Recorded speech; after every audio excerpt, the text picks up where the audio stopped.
langsung aja ke pertanyaannya ya. Boleh. Yang pertama, apa yang kakak pahami tentang manajer yang beretika? Dan mengapa etika sangat penting dalam peran manajerial, terutama dalam mencapai kesuksesan jangka panjang? Oke, baik.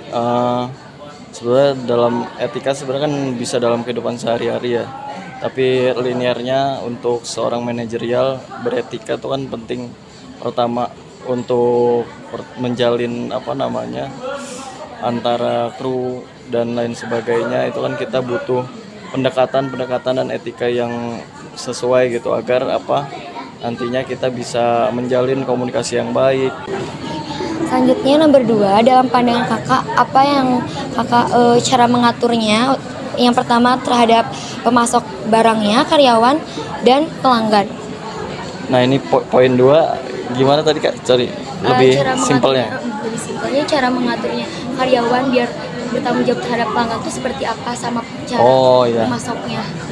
Untuk pemasoknya sendiri kan supplier ya, lebih tepatnya. Jadi sebetulnya itu udah diatur ya di sini ada namanya kayak sistem kerja di mana alur pemasok kepada karyawan dan lain sebagainya. Jadi semuanya udah diatur ada istilahnya kalau umumnya tata tertib atau aturan perusahaan. Jadi semua udah berjalan sesuai.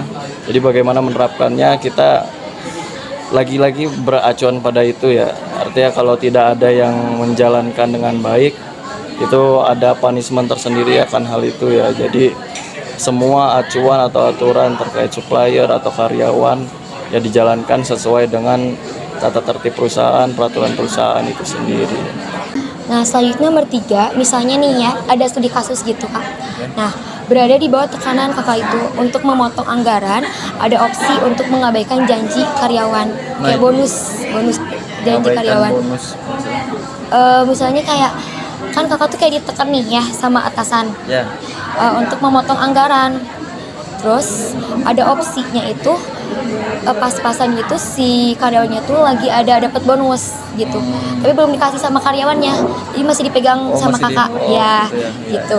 Nah, bagaimana kakak membuat keputusan yang sesuai dalam situasi yang menuntut pengorbanan finansial ini?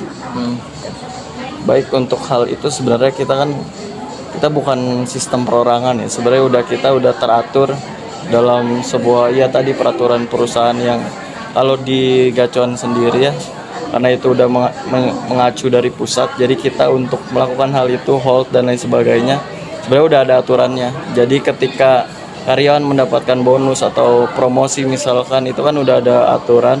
Jadi sebagaimana aturan itu berlaku, jadi kita pasti menjalankan untuk hold dan lain sebagainya. Kita nggak ada wewenang untuk itu, kecuali memang ada aturan dari pusat, kita memang harus di hold dalam tanda kutip karyawannya bermasalah atau lain sebagainya, mengharuskan bonusnya tidak cair misalkan, itu baru kita ada aturan yang berlaku lah istilahnya. Mungkin itu aja ya Kak, terima kasih banyak.